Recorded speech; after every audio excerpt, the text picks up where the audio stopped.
Hello, everyone, and welcome to the documentary film Let Me Breathe. My name is James Thompson, and I will be your moderator today. First off, thank you to Peace Islands Institute for organizing this event and for sending out the invitational links to all of you. And thank you for accepting. Peace Island Institute is in Pennsylvania, a civil society based on shared human values of diversity, equity, and inclusion. It aspires to advance the aims of social justice through education, dialogue, and collaboration. Today's film embodies their mission in a nutshell. Let Me Breathe is a very time-broken film that adds yet another perspective toward the global conversation that Black lives matter and important as all other lives. In addition to seeking the birthrights of life, liberty, and the pursuit of happiness, as promised by the Declaration of Independence, this film is for a more basic human need, which is simply let me breathe. I invite you now to watch this award-winning film. Now, after the film discussion with our distinguished panel, please enjoy the film.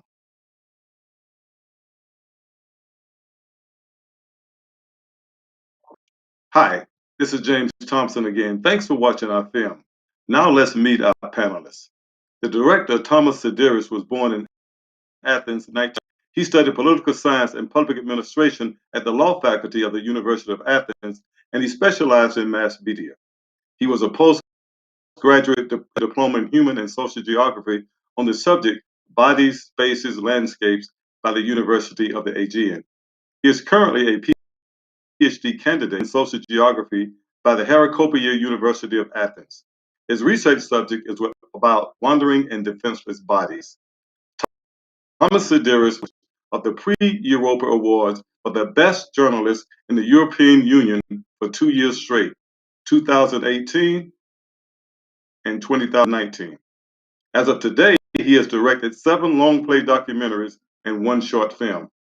In all of his films, he defends human rights and social rights. His film, translated into English as The Noose, is about human rights, freedom of the press, and free speech in Turkey. It has been honored with 10 awards all over Europe and the United States of America. He has twice been arrested for his investigations by Turkish authorities. Today, Thomas Sideris has won up to 20 awards in international film festivals for his documentaries. In 2018, the president of the Greek Republic with the highest distinction for his research work. He currently works for the Greek Broadcasting Corporation. He has written 7 books, and his last book is entitled Silence, a book about the Holocaust. Joyce Davis is a starring journalist. Joyce is an opinion editor in the Patriot News and has a distinguished career working for some of the most respected media organizations in the United States. She is also the founder and president of the World Affairs Council of Harrisburg, an award-winning journalist and internationally acclaimed author who has lived and worked around the globe. The Harrisburg area in 2008 from Prague, Czech Republic, to accept the position of Vice President of Content for WITF, news organization that is an affiliate of National Public Radio. Davis spent 5 years as Director of Communications for the City of Harrisburg and WHBG Channel 20, the region's government and public affairs television station. Before moving to Harrisburg, Davis was Associate Director for Radio Free Europe, Radio Liberty in Prague, Czech Republic. In her senior role at the International Broadcasting Agency, Ms. Davis supervised and editors assigned to radio and internet services to Iran, Iraq, Afghanistan, and the countries of Central Asia. Davis began her career as a night side reporter for the New Orleans Times-Picayune, where she spent the first 18 years of her career serving as Night City assistant metro editor, consumer columnist, and editor of an international op-ed column for the editorial page, an idea she initiated her early interest in global affairs. In 2002, the United States Secretary of State's Open Forum awarded Davis a Distinguished Service Award in International Security based in Washington, D.C., also named Davis to its Hall of Fame. Davis has received 3 honorary doctorates. Davis attended Loyola University in New Orleans and completed a master's level journalism program at the Center for the Formation and Perfection of Paris as part of the Journalists in Europe program sponsored by the European Union and Columbia University. Davis was one of 2 selected to participate in this program. Our producer's name is Sait Onal. Sait was from Turkey. He graduated with a BS degree in Management and Business Administration in Turkey. Following this, he moved to the United States of America in 1990 education. He received his MBA from Philadelphia University in 1997 and subsequently started his PhD studies in production marketing. He left his PhD studies to work for the monumental life insurance company, Transamerica Agency Network. He has worked for this company for 35 years. He is currently the managing director for Transamerica Premier Life Insurance Company in the Camp Hill, Pennsylvania area. He also served as the president of the Red Rose Intercultural and Educational Foundation, which is a nonprofit organization dedicated to promoting harmony in the United States for the last 10 years. Sait is a member of the Penn Live editorial board in Harrisburg, Pennsylvania. He also serves organizations including the Advocates of Silence Turkey in his local community. He has worked on building, increasing, and fostering strong and friendships which have promoted a better understanding that is based on mutual respect between the individuals of the USA and those of Turkish background. His goals has been to introduce, promote, and inform the people in the United States about Turkish history and culture by bringing people together in an open.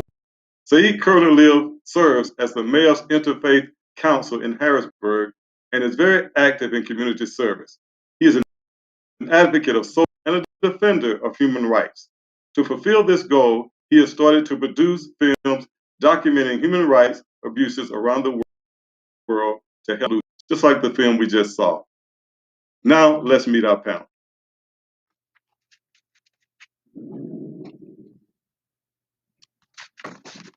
What an astonishing film. I'd like to start with the first question to each one of you, which is, why and how did you produce this film? We'll start with Thomas first. Thank you, James. Good evening to everyone all over the world. Υγεία Xamlar for my Turkish friends. Καλησπέρα για τους Έλληνες θεατές.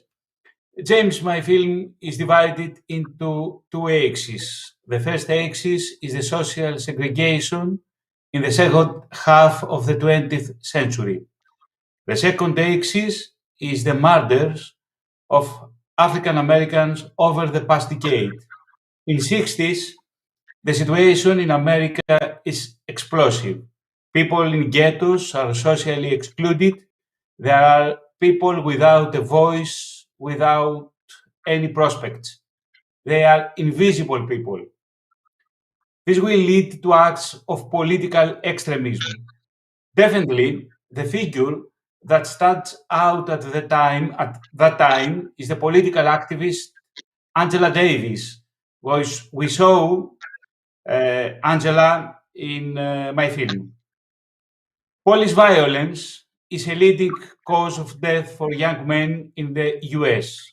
Over the life course, about 1 in every 1,000 black men can expect to be killed by police. A risk of being killed by police peaks between the ages of 20 and 35 years for men and women and for all racial and ethnic groups.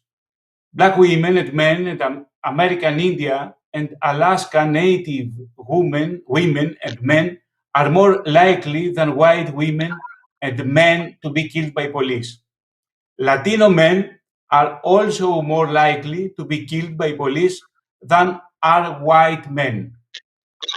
I used data on police-involved deaths to estimate how the risk of being killed by police use of force in the United States varies across social groups. I estimated the lifetime and age-specific risk of being killed by police by race and sex. Violent encounters with the police have profound effects on health, neighborhoods, life, chance, and politics. Policing plays a key role in maintaining structural inequalities between people of color and white people in the US. The murders of Oscar Grant, Michael Brown, we just saw the mother of Mike Brown, who talked, "Enough is not enough." Charlena Lyles or Lils, Stephen Clark, and Tamir Rice, a 12 years old boy in Ohio, Cleveland, among many others, and the protests that followed have brought sustained national attention to the racialized character of police violence against civilians. Social scientists and public health scholars now widely acknowledge that police conduct is a key vector of health inequality and is an important cause of early mortality for people of color. James. Okay. Thank you for that, Thomas. Joyce, I pose the same question to you. Why and how did you make this? Well, that's an interesting question because my friend Sait, who is a local important person, asked that I would speak to this journalist who was coming from Greece, and so I invited them actually to our offices at Penn Live, and I, of course, I wanted to meet a Greek reporter because I'd lived in Greece for 2 years, and I was eager to at least try my Greek again, which I did. So I really ended up, Thomas asked if I would talk to him about my life. And honestly, I had no idea that the interview that I gave him would lead to this sort of documentary. I simply, was speaking like I would to a friend and sharing a little bit about what it's been like, basically, to be an African American woman who grew up in the South, in the segregated South in New Orleans at a time when the first civil rights struggle was underway. And then what it is like now to be the mother of an African American young man who's now 26 years old, who I'm always afraid for him to go out into the streets ever. I even gave him, for much of his life, a curfew. He had to be home before 11. So that's how I got involved. I spoke to Thomas and he took it from there.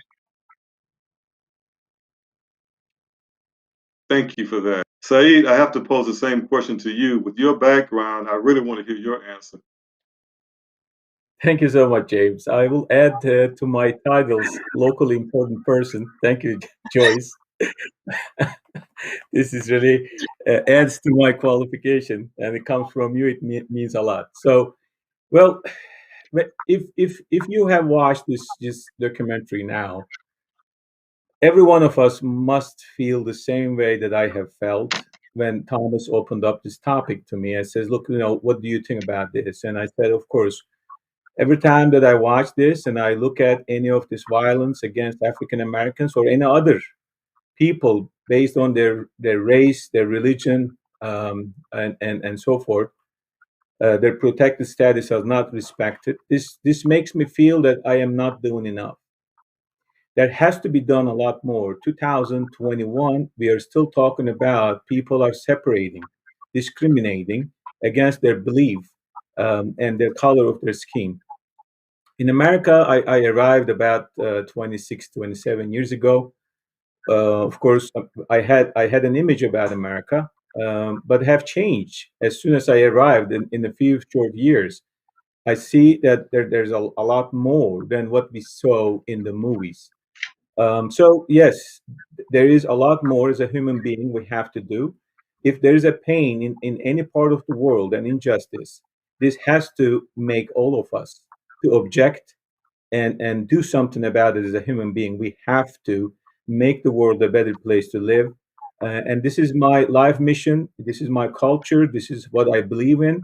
So I asked the question really, why we all not doing something to find a solution to this hatred and racism problem. So this is a big opportunity for me, and I really appreciate working with Thomas. This is a third movie we make together, and we plan more. Really, our next projects. Maybe you will ask these questions, but we are thinking about doing a documentary about the Mexican border, the humanitarian crisis of people are trying to get into United States and why, and what they risk. And another topic that we are interested so far is Native Americans.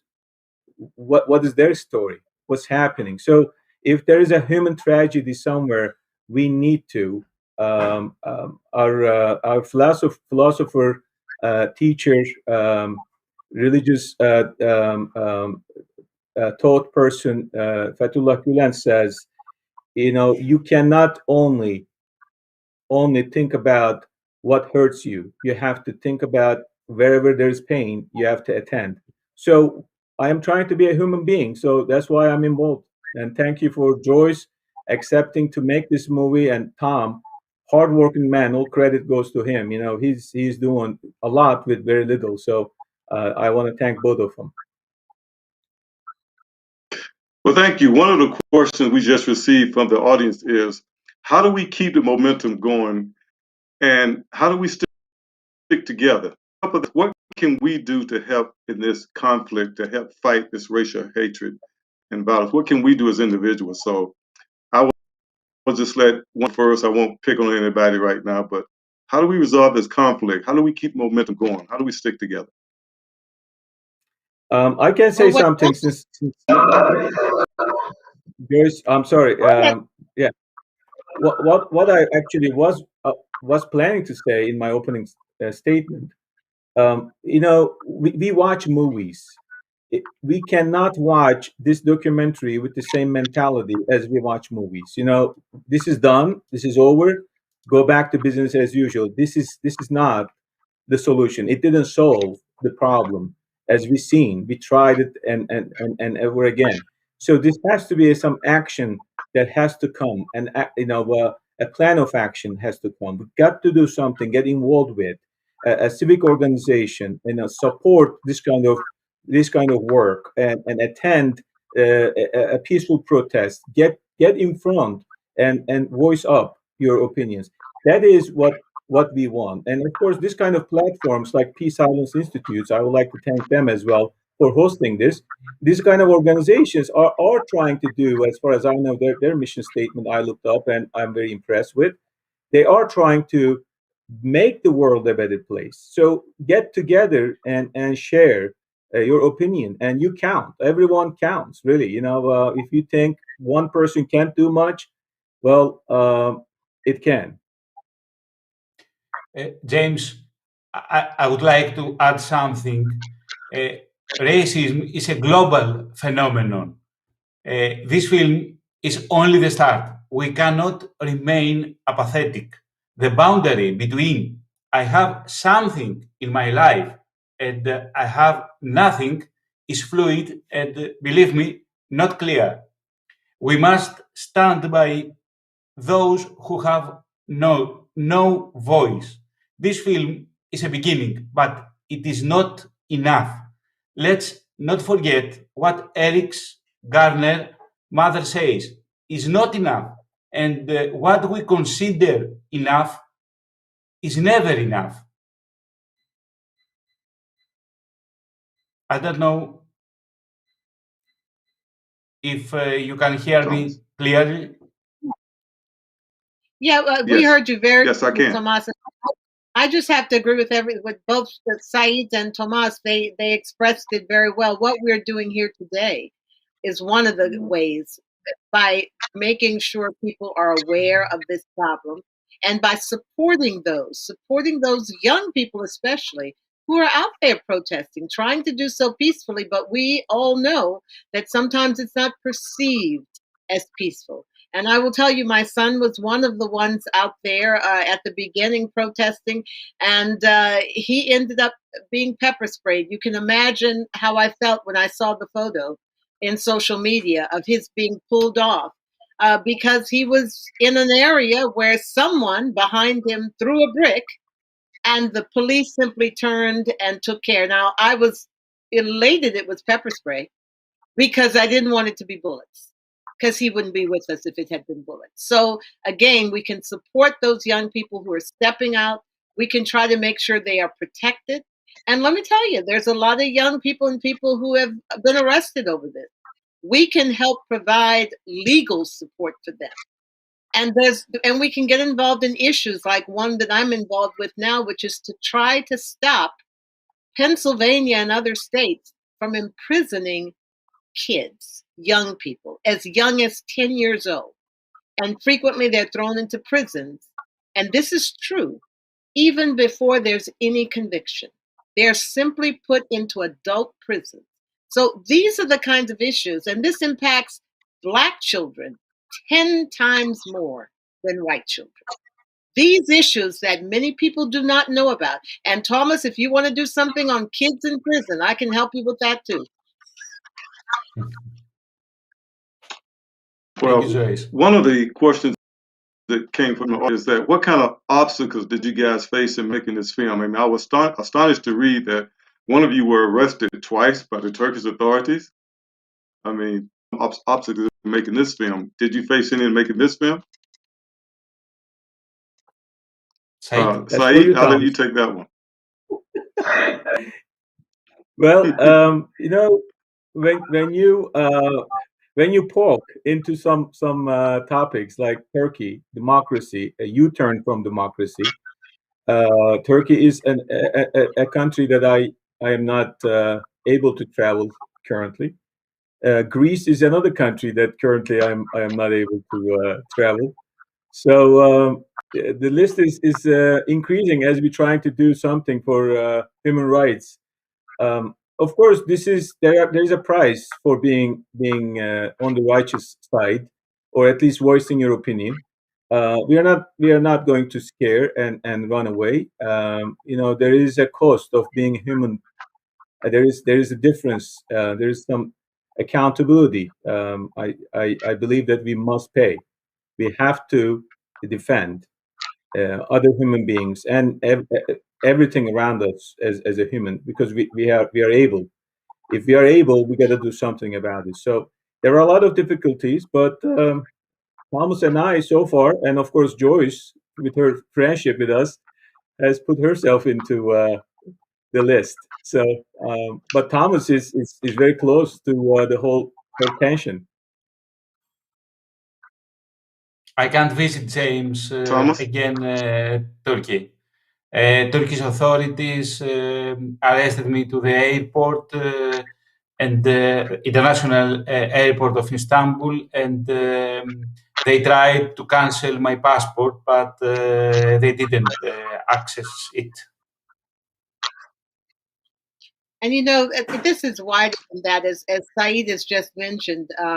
It seems to impact anyone who's in association with these good people who are in Pennsylvania. And locally, the Fethullah Gulen movement is known as a social support organization. People have been very, engaged in our civic life. The good people who have reached out. That's what we know them as. And at one point, we were bringing people friendly to Turkey on group trips and learning about the culture and the food and the wonderful.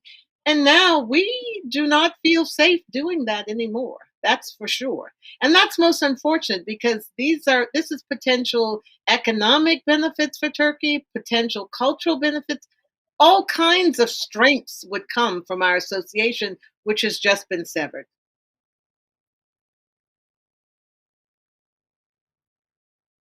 Each one of you recommend that we can make the most significant impact, and I'll let each one of you take that. What changes can you recommend that we can make that can make the most significant impact in this?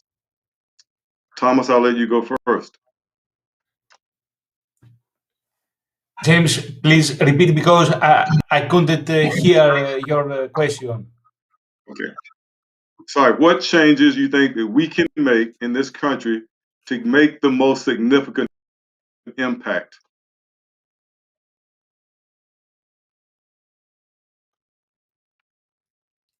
Did you get me that, I can't James hear. Thomas? Well, I'll Okay, take I'll it. I'll let take the Joyce, I'll question let and you he go. can. Yeah, basically, you're asking what can we do in this country to make an impact. So, there's just so much. First of all, we can be aware. We can make sure that we are informed. People who are here today listening to this are among the people who are doing the first thing, making sure they understand the issues and that they are informed. The second, don't underestimate, I think Sait mentioned this, don't underestimate your own personal power.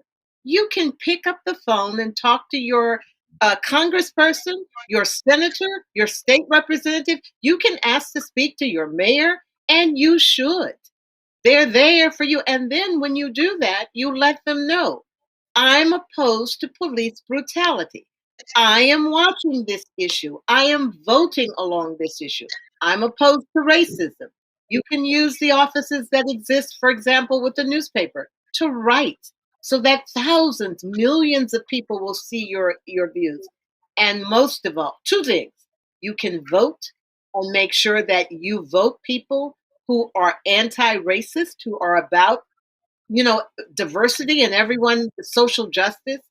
And finally, you can make sure you do not encourage and you do not sustain and you do not tolerate racism in your circle, in your family, because that's where it's really going to begin.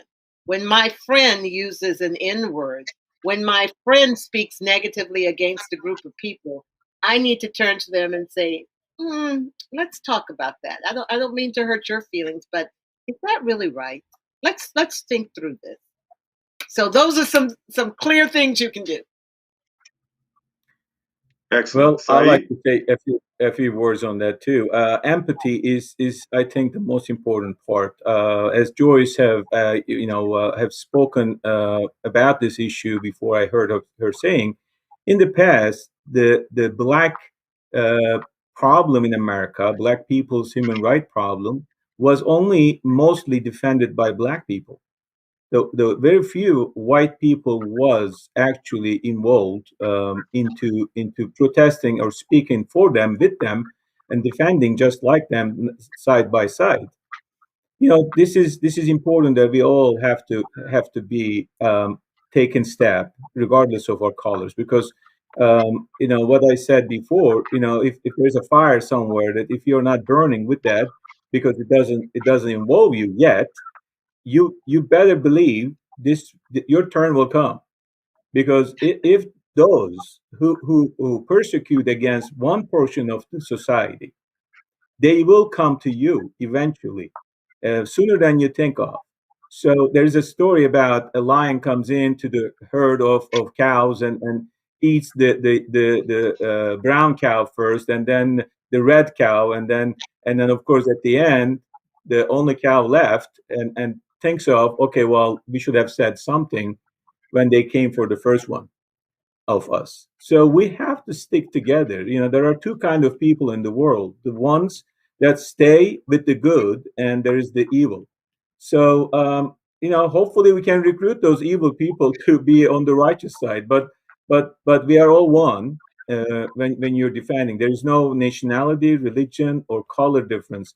Good people have to stay together, or it's going to come to us. So this is not just defending someone, actually defending your future, your children. So yeah, there has to be something done, and immediately. Okay, James, to Thomas? add something, because I have bad sound, uh, I would like to Okay, ask okay. to add this. During the pandemic, all of these invisible people, um, many of these people lost their jobs. Let's think all of Afro-American women who live alone without jobs, without money in their homes. The pandemic um, is a very bad situation for all of these people. I think that we need to support all the global community, the global society, all of these invisible people. Because the next day, it will be very, very difficult for all of us. James, I'd like to Thank ask you. you And to I think comment on some of we may this. have. Go ahead. James, I was just going to say, I'm sorry. Say that again, Joyce. I'd like to hear your thoughts on some of this. You're an African American man who also has been in law enforcement. It would be great to just hear your thoughts as well. Sorry, I'm putting in my role as a moderator. But let us know what you think, because you're important. All right. Well, thank you for that. Here's my take on it. I am a retired agent who did 23 years as a federal agent, as a gun carrying federal agent for two different federal agencies. And I have to tell you, in those 23, alongside police officers from 5 different states. And I have to tell you, I trained with some very good police officers. So were not indicative of the ones I saw in these films. The ones I trained with were not bad apples, if you will. And I'm off about painting all police officers as being racist, because they're not. As in, all federal agents are not racist either. There are a few bad ones out there, and the ones I see may be a minority. But I just want to make it clear that I train with some very good police officers. I live right down the street right now from a police officer, a local police officer, good friends. We often talk about this. So my take is that there's a minority of bad police officers out there, but majority of police officers do serve it. I will tell you, I also worked for 5 years in the city of Harrisburg, and I worked directly with the police department and with the chief of police, who's now commissioner of police, Thomas Carter. But I will tell you, I agree with you that not all police are bad, but I do think there's a system that that has been taught to treat African Americans differently. And I do believe that that is when you have a leader at the top that sets the tone from the bottom, like the African American chief of police here, that's different. But if you have someone at the top who doesn't think this is a problem or doesn't try to address it, you will have rot all the way down. That's from what I've seen. I'm not against police. I do believe there are good police and we need police. But we know there's a problem. Yes. I'm not going to sit here and say there's not a systemic problem. That is why so many Black people are being killed and we're afraid of police. Exactly, Joyce, exactly. In my film, James, I don't consider the policemen like as killers. I agree with Joyce that is the whole system, the whole police system, and how the police faced the Black people. But I would like to add one thing. That's You know, well we taken. feel that way. We shouldn't really. It's not anti-police necessarily, but it is about human rights, and the whole thing needs to be changed. We were in Berlin with the three of us yesterday about virtually talking about this movie, and I said that the police was established originally. When you look at the history, is to protect the property of the rich. Really, that was the original idea of policing. Like, people with money, they hired people to try to protect. So I mean, I think there is something to tell about this. We need to kind of look into maybe redoing the whole purpose of policing. What is the reason and who they are serving? Mentality, training, education, culture. There's so much really that has to be looked into. um, uh, you know, um, just to give an example, in the eastern part of Turkey and the countries like Iraq, the U.S. Army was in there, and then there was a lot of incidents. Really, those people, Kurdish people in that region, when they have weddings, they get their weapons and shoot in the sky. Right, this is a type of celebration. They're not doing terrorism. They're not trying to shoot people, or they're starting revolution. They're just, unfortunately, this is the culture. Is enjoying this, right? They are celebrating. Well, we know the U.S. Army thought that they're getting ready to attack, so they attacked them. Right? This is what happened. Their weddings have been turned into be a bloody scene.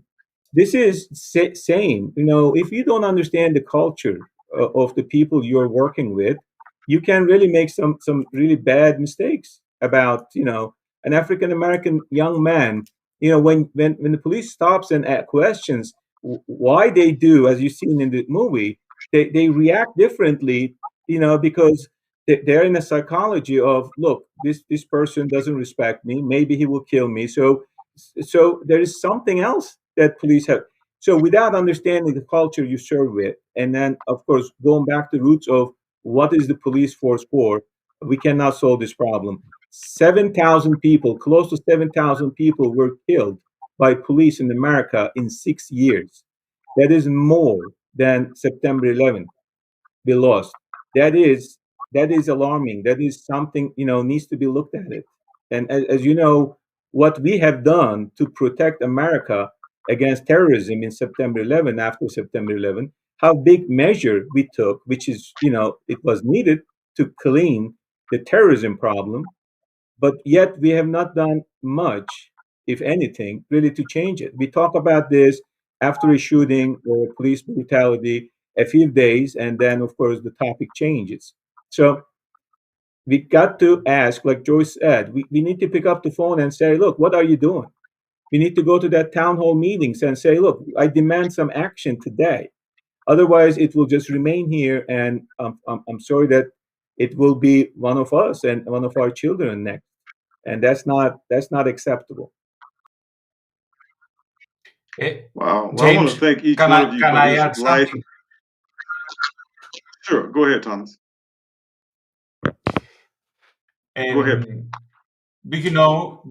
Do you know Giannis Antetokounmpo? Antetokounmpo is a famous NBA player, basketball player. Family of Antetokounmpo came to Greece as refugees in early 19th. Giannis Antetokounmpo grew up in a very poor neighborhood in Athens. Now is a very famous and rich player of NBA. Uh, 2 years ago, a Greek minister and vice president of his political party told that Giannis Antetokounmpo cannot be Greek, never, because he is black. This phrase belongs in a Greek minister, a vice president of the government party. You know that.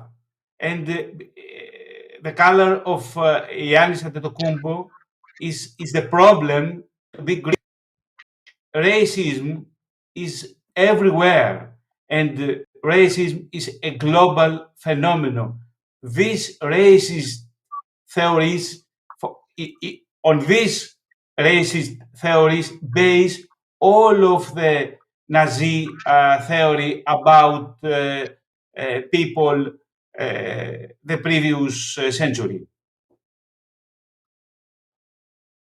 Wow. Well, thank you each all for this life-changing film. It definitely has changed my life, and I'm sure a lot of the people watching. Thomas, Joyce, and Sait, you guys make a great. You guys have a tremendous amount of experience and courage putting this film together. I want to remind also the people watching this that the YouTube channel. We want to offer you to subscribe to that channel to watch additional news and updates like this. In the meantime, watching, thank you for a great time. I really enjoyed this, and I've made some new friends here. I hope that we can stay together and stay in touch.